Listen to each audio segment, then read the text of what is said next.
and welcome to my first official YouTube series. EA Sports, it's in the game.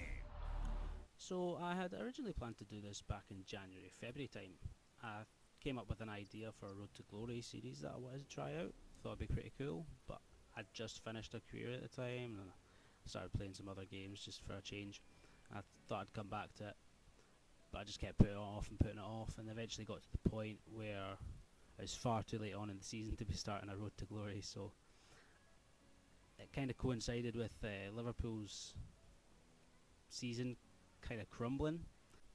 So I came up with another idea to do instead of the Road to Glory, which is what we're going to do today, and that is how Jurgen Klopp's final year at Liverpool should have happened.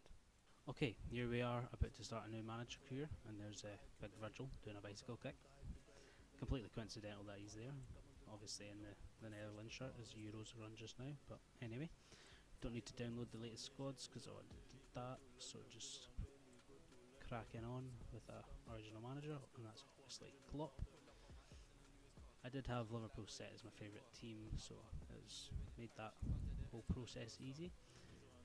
We're just going to change one thing on his outfit. I feel like his shoes are a bit plain. Let's go and snazz it up a bit with some red casual runners. I want to see what the maroon shoes kind of look like. A wee bit too dark, I think. I'll have a look at them all, just in case. Yeah, I'll see the tan ones as well, actually. Yeah, nah, red for sure. Grey's too boring as well, so yeah, go with the red ones. Okay, so now we're on the club select screen, and we're obviously automatically set at Liverpool. There's the club info. If you want to pause it, you can have a read. There's a hefty transfer budget and a bunch of board expectations that we might not really abide by, because I've got our own expectations anyway. Match difficulty, we're going to set it legendary. I've tried ultimate, it's not for me. I think I'll just stick to legendary. Half length, I think 6 minutes is good, so change the currency from dollars to sterling in the UK. And we're just checking to see the Champions League groups look pretty accurate, and so do the Europa League, I think. Yep. And so our group E, is obviously us, Liverpool, LASK of Austria, Union SG of Belgium, and Toulouse of France. Now we're going to try and do this season as realistic as possible, so if we just come back out to these settings, this first summer transfer window we're going to disable because we don't want any teams making crazy signings before we even begin. And just thinking back to January as well, it was like the quietest transfer window in years, so it's not like with the latest downloaded squad update is going to affect teams too much.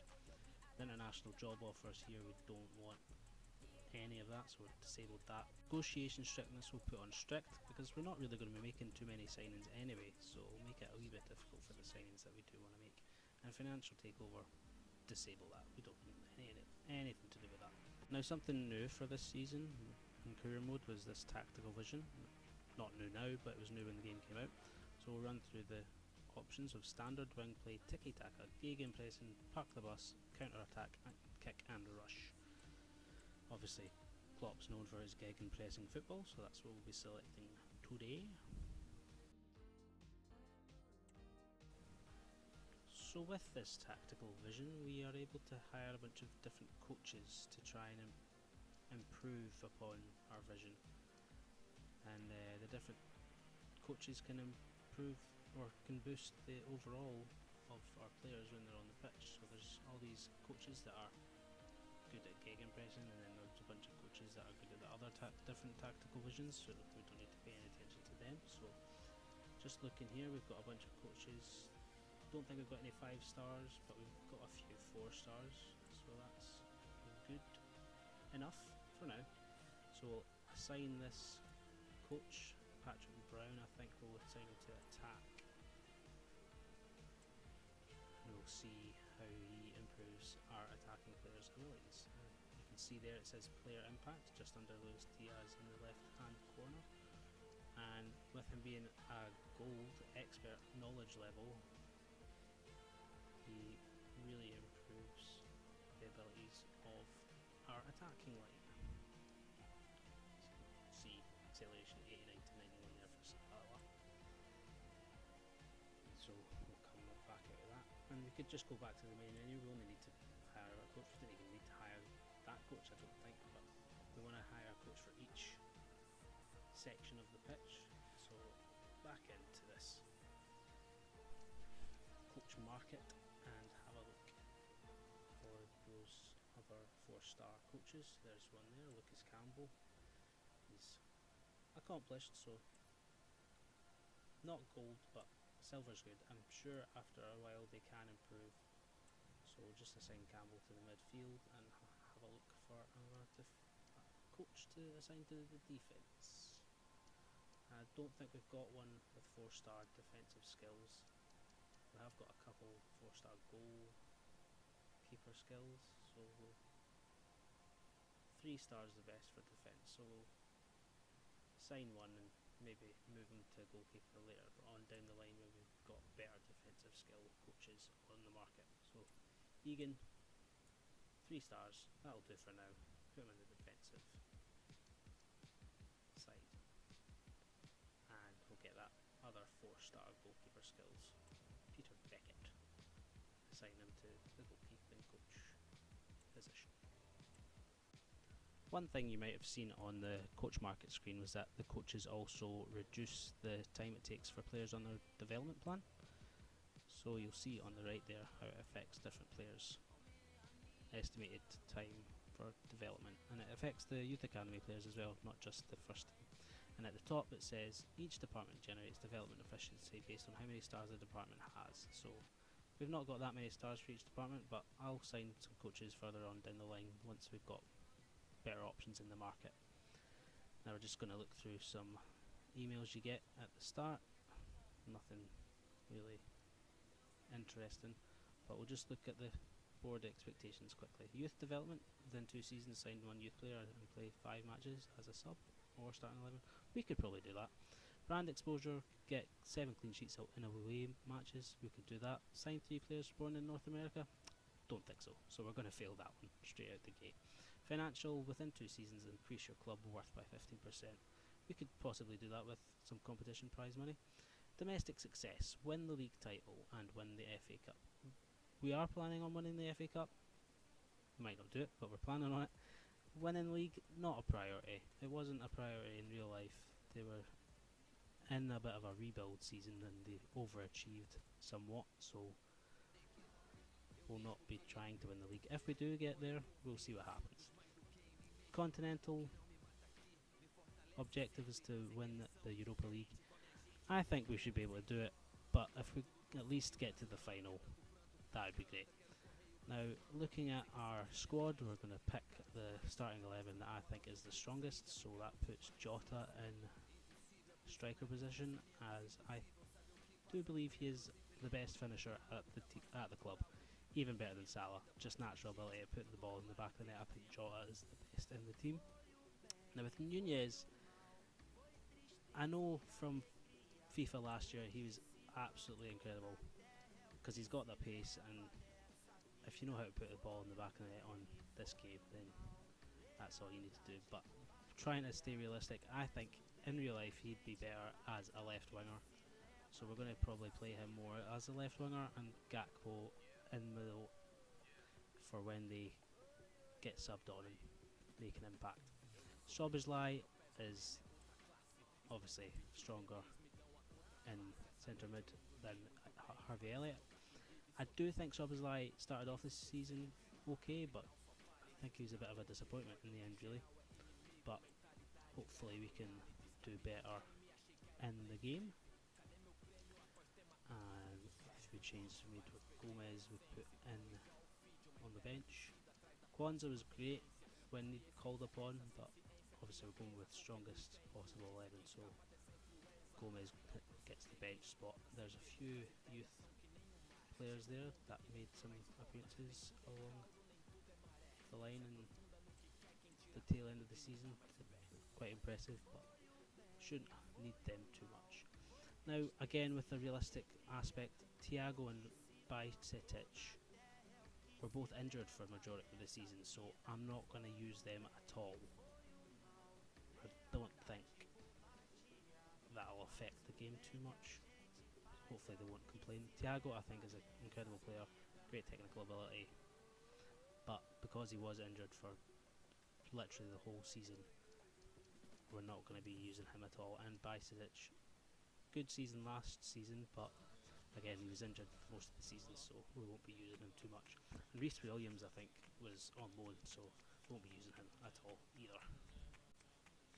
And now we're just kind of looking at the basic tactical setup for the gegenpressing style. And now onto the roles. I think that's basically how we're going to leave it. We might put Robertson on one of the corners because I think that's how they do it in real life. I think actually it's the right corner because they both like to cross over on when they get back into open play. Now the instructions I'm going to give the players are as follows. We want the wing backs to join the attack. That's just the gegenpressing way. And but for Robertson, it'll have his run type to overlap. Centre backs, we're not going to change anything. But for Alexander-Arnold, he likes to come inside. But I don't want to put him on inverted because he does sometimes still stay out wide and put crosses in. So we'll leave him on mixed attack. Endo, I think we'll leave his defensive behaviour as is. Attacking support, we'll stay back while attacking because the wing backs will be going forward, so we'd like another man to be a bit more defensive. I think everything else will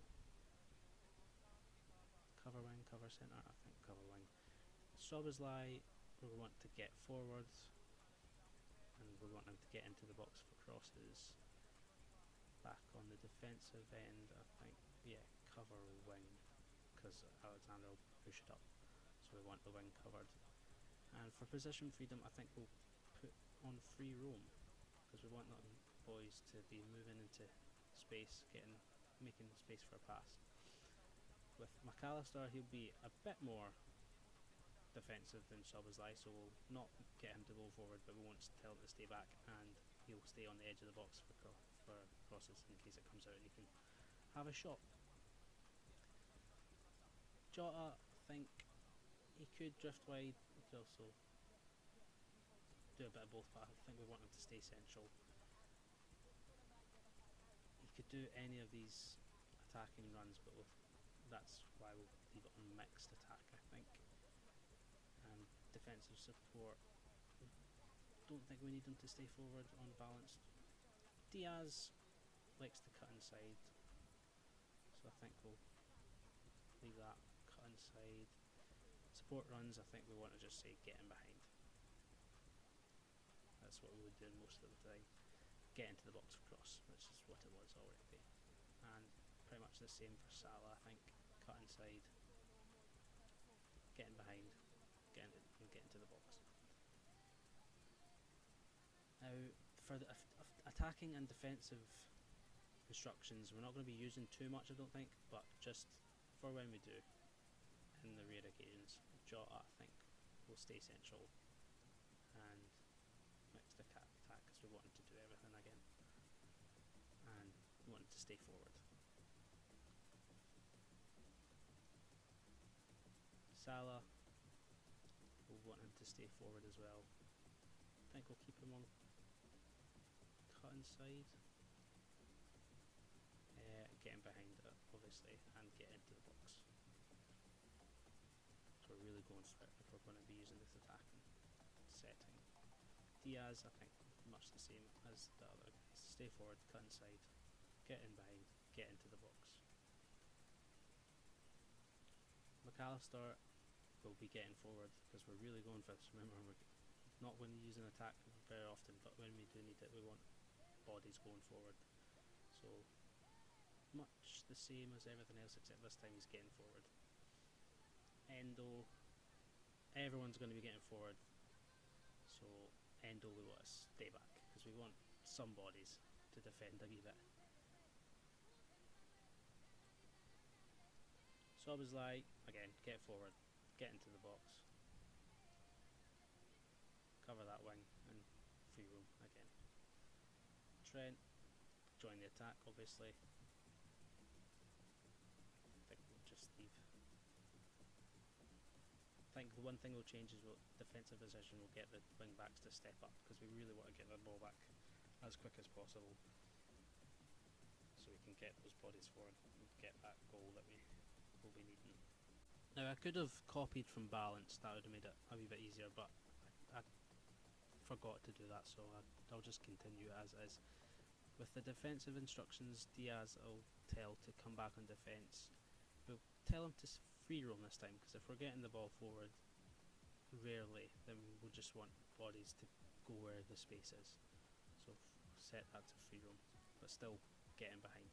With Jota, because we won't be getting forward too much, anywhere across the front line is good, so we'll balance the width, get him to come back on defence, and getting behind I think as well. If Salah will be much the same as Diaz, come back on defence, free roam, get in behind and get into the box. Szoboszlai will change to balanced attack, don't want him to get forward, but if he goes forward it's fine. Stay on the edge of the box this time. We want to stick to the position, and because it'll be more tight, cover the centre instead of covering the wings. Endo, stay back while attacking, obviously. Get him to cover centre as well, because the wing backs will be staying back, so we don't need the wing cover too much. McAllister, again the same, stay back while attacking this time. Stay on the edge of the box, just because when they stay back for attack they still sometimes go forward, so stay on the box, stay on the edge of the box at least. We'll be sticking to position and covering centre again. Robertson, stay back while attacking. No point changing the run type, so just leave that on mixed attack. And then Trent will be stay back as well. One thing I forgot to mention was Konate was in the starting the lineup ahead of, I think Kwanzaa was the one that was there to begin with, but that's just because that's the latest squad. So Konate starting alongside Van Dijk. Just looking at the defensive game plan tactics, and it's a wee bit glitchy, just because obviously Gegenpress was the vision we should be going with, but because it's now custom, it shows up as red. It's to like say we're not abiding by the tactical vision, but I wouldn't worry about it too much. But I'll just change it a bit here, put the depth a lot lower because we're going to be defending quite a bit, and just pressure on heavy touch, just because we want to get the ball at some point, just to at least get it away from the danger area, and we'll kind of be playing long ball, counter attacking type football when we're on the defensive. Width can be a bit narrower as well, doesn't really matter too much at this point because we won't be doing too much offense while on this game plan. And also we'll change the attacking tactics, which will be gegenpressing. It will change the pressing style, which does change it to custom, which is a bit annoying because we're still going to be playing the same way, but constant pressure changes the gegenpressing style to custom, unfortunately. But I'll just change a few more to make it a bit more attacking, a few more settings to make it a bit more attacking. Now, to save some time in the video, I've done a few things off camera, so I'll just run through them quickly. I've changed a bunch of development plans for the squad, basically, and a lot of players are older, so they aren't really affected by what game plan I apply to them, so I've just left a bunch unbalanced. Adrian obviously won't, is still in the decline, so nothing really matters with him, whereas Kelleher I've left unbalanced just because the length of time it takes for each different plan, it doesn't really change too much, so I just thought leaving it unbalanced means he gets a wider range of improvement. And yeah,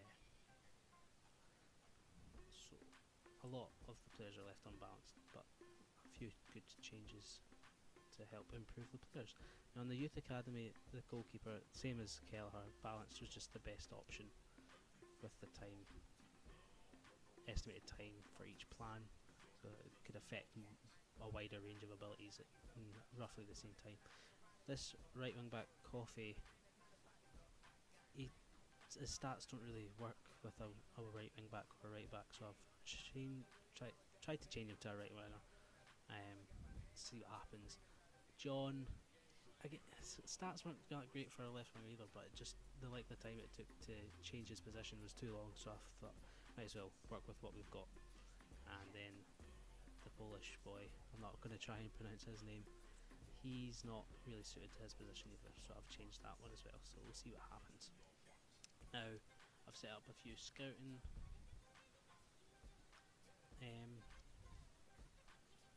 instructions, sent out a few scouts to different countries. I think it was Germany, Spain, and obviously one in England, one I think also in Italy.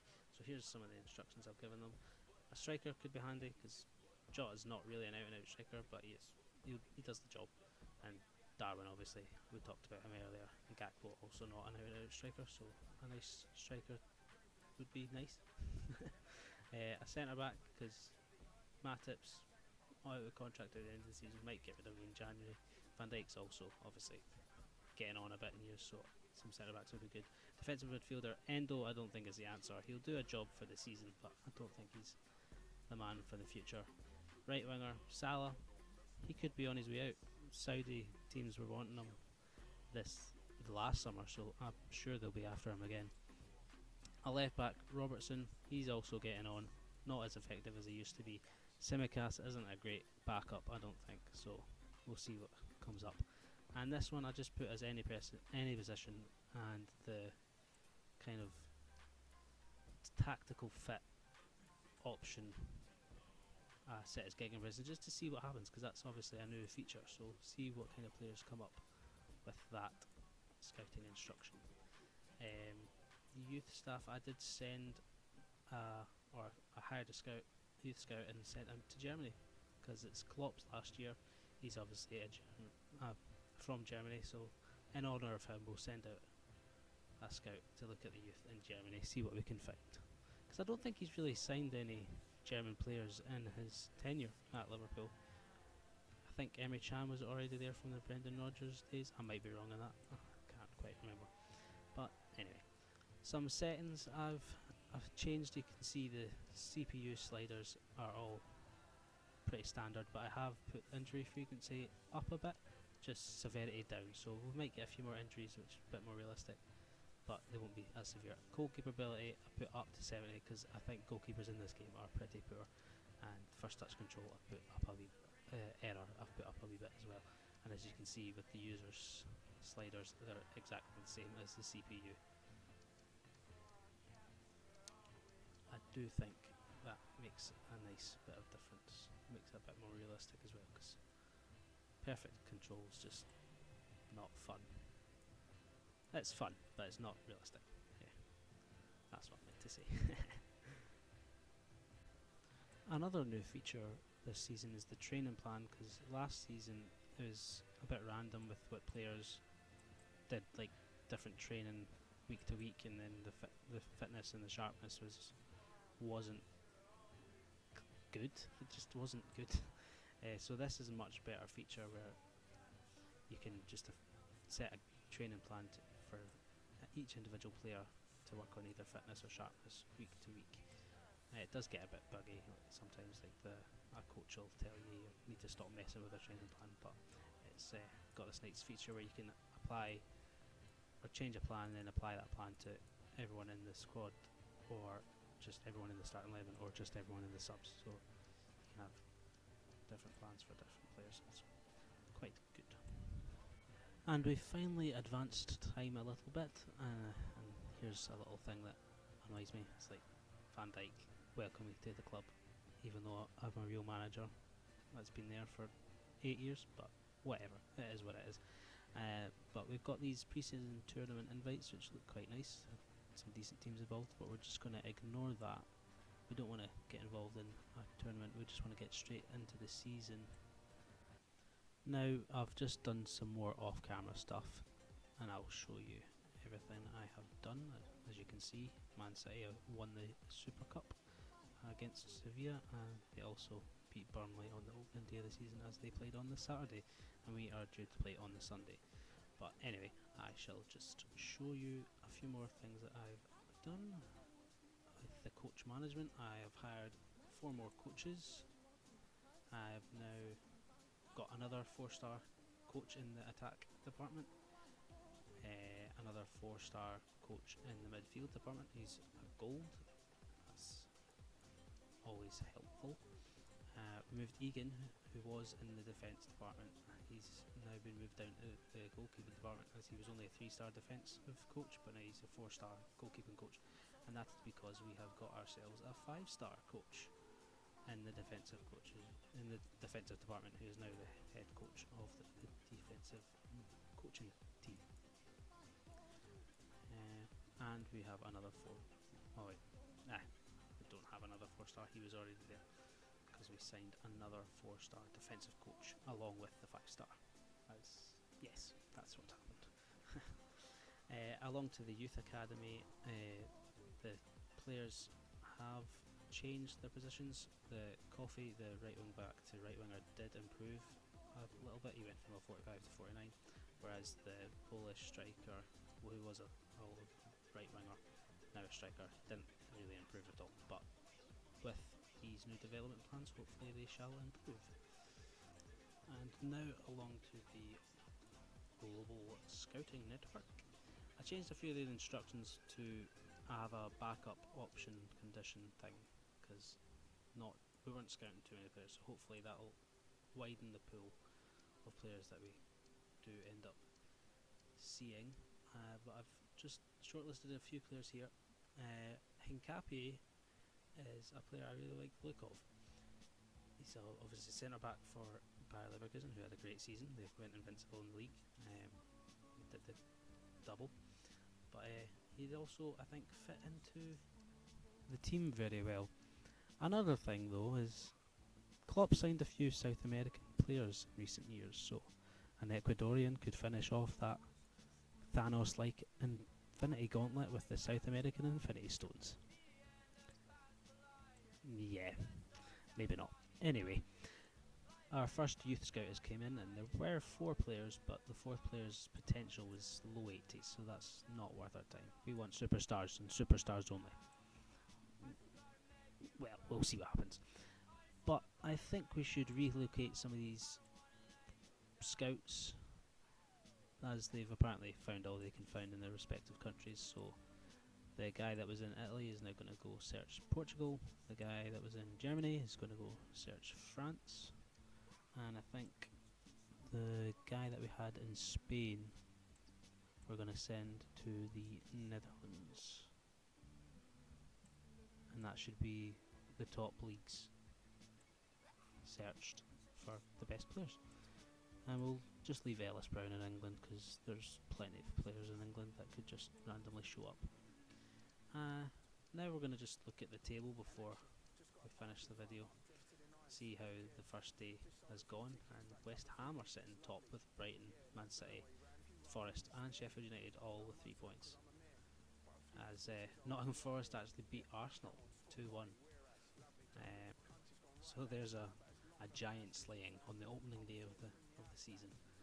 Arsenal, title contenders, defeated by Nottingham Forest.